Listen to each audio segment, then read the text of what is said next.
In this video, we're going to go ahead and talk about half steps versus whole steps. This is going to be especially important for us whenever we're trying to figure out things like scales, as well as just understanding how things move on the keyboard, because there is a difference between steps.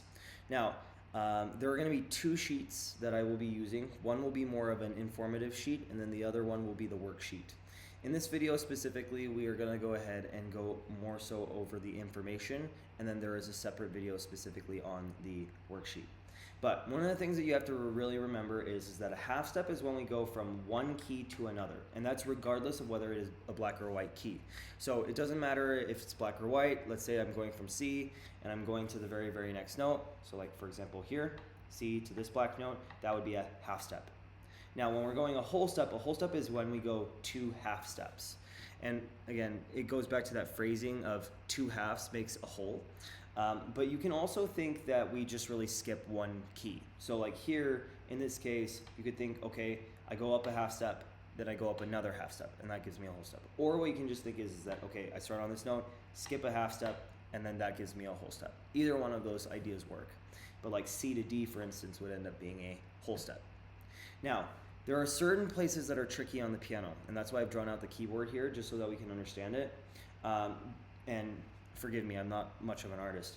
But whenever we're going from E to F, one of the things that you have to understand is that from E to F and then from B to C on your keyboard, there is no black key in between. So this is one of those areas where, again, E to F, they are right next to each other. They are adjacent, as we would say.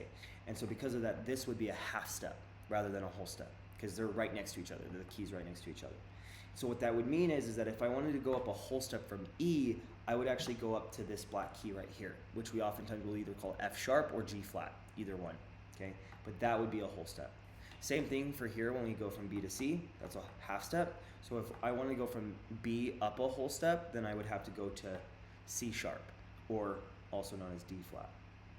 Now, for those of you who are still kind of unaware of like sharps and flats, that's perfectly fine. We're going to go ahead and review that right now.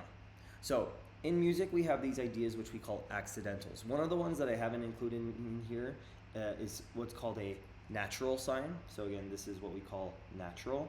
And what this does is that it just cancels out all the rest of these accidentals. So it kind of cancels everything out so that it becomes the normal note. So like the normal white key that we have. Now, in terms of the accidentals that we have a sharp, which looks like a pound sign, and that raises whatever letter that we have up a half step. We have the flat, which lowers things by a half step. And then we have two that aren't necessarily as common in all music, but they do show up. So we have what's called a double sharp, which looks like a very fancy X. Oftentimes on the edges of it, on the corners, there will be like diamonds or squares. But this goes up by a whole step. Double flat goes down by a whole step. So whenever we oftentimes will see it, so again, you'll notice with this one, here we have F. So again, if I'm going up a half step to the black key, we have F sharp. So I'm going up a half step. It's also called G flat because again, here would be G, right? G would be right here, G. In order to go to G flat, we're going down a half step. We're going to the left by a half step, okay? But this has been a very, very quick overview of how we go about dealing with half steps and whole steps. And in the next video, we will specifically put these to the test. But thank you for joining me today in discussion of half steps versus whole steps.